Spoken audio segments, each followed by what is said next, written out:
नमस्कार दोस्तों, आपका भक्ति कीर्ति में स्वागत है। राधा रानी की मृत्यु कैसे हुई, आज आपको इस वीडियो के माध्यम से पता चलेगा। जब भगवान श्री कृष्ण वृंदावन छोड़कर चले गए तब राधा की ज़िंदगी में अलग ही मोड़ ले लिया था। राधा की शादी अयान से हो गई। राधा ने अपने दाम्पत्य जीवन की सारी रस्में निभाईं और बूढ़ी हो गई, लेकिन उनका मन तब भी श्री कृष्ण के लिए समर्पित था। राधा ने पत्नी के तौर पर अपने सारे कर्तव्य पूरे किए और दूसरी तरफ श्री कृष्ण ने अपने दैवी कर्तव्य निभाए। सारे कर्तव्यों से मुक्त होने के बाद राधा आखिरी बार अपने अपने प्रीतम श्री कृष्ण से मिलने गई। जब राधा द्वारका पहुंची तो उन्होंने कृष्ण की रुक्मणी और सत्यभामा से विवाह के बारे में सुना और बहुत दुखी हुई। जब श्री कृष्ण ने राधा को देखा तो बहुत प्रसन्न हुए। दोनों संकेतों की भाषा में काफ़ी देर तक बातें करते रहे। राधा जी को श्री कृष्ण की द्वारका में कोई नहीं जानता था। राधा के अनुरोध पर श्री कृष्ण ने राधा को महल में एक देविका के रूप में नियुक्त किया। राधा दिन भर महल में रहती थी और महल से जुड़े कार्य देखती थी।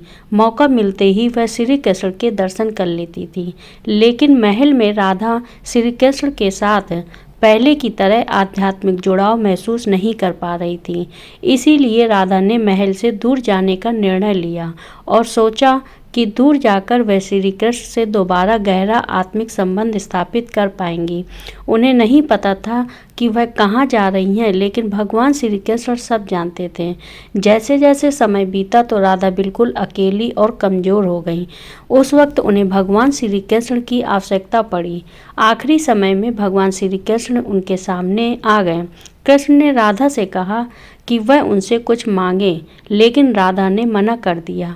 कृष्ण के दोबारा अनुरोध करने पर राधा ने कहा कि वह उन्हें आखिरी बार बांसुरी बजाते हुए देखना चाहती हैं। श्री कृष्ण ने बांसुरी ली और अपनी ज़िंदगी की सबसे सुरीली बांसुरी उन्होंने उस दिन बजाई थी। श्री कृष्ण ने दिन रात बांसुरी बजाई जब तक कि राधा आध्यात्मिक रूप से श्री कृष्ण में विलीन नहीं हो गई।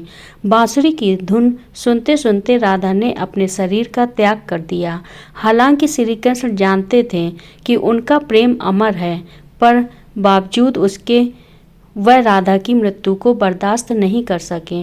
भगवान श्री कृष्ण ने प्रेम के प्रति कामना कांत के रूप में बांसुरी तोड़ के हमेशा के लिए झाड़ियों में फेंक दी।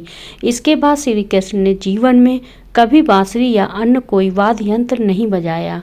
कहा जाता है जब द्वापर युग में नारायण ने श्री कृष्ण का जन्म लिया था, तब माँ लक्ष्मी ने राधा रानी का रूप लिया था, ताकि मृत्यु लोक में भी वह प्रभु के साथ ही रहे। तो दोस्तों, आपको आज की ये कहानी कैसी लगी हमें कमेंट करके ज़रूर बताइए और चैनल को लाइक करें, सब्सक्राइब करें।